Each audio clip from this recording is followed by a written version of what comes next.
How to stop Rainbow Six Siege from crashing. The first thing that you need to do is close the game. So let's go escape and quit the game. So now you have two things that you want to do. The first one is running the game in Vulkan version, Vulkan, whatever you say it. Hit this gear icon, and then in the launch options, make sure you type in -Vulkan, like this.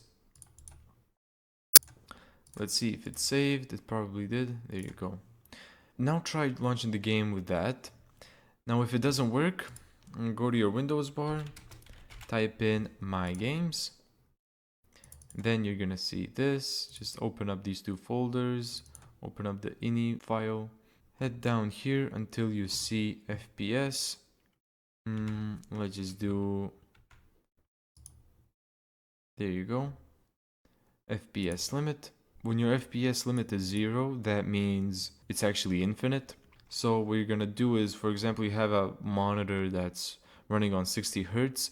You're gonna set your FPS limit to about 70 or 80 or whatever, just so you don't notice the stuttering.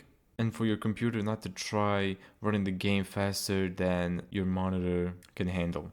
So in my case, I usually go 80 with games, which is 20 over my monitor's FPS. I'll just save that. That's how to fix crashing in Rainbow Six Siege. Thank you so much for watching this video. If you found this tutorial helpful, make sure to give it a thumbs up and subscribe. And as always, see you in the next video.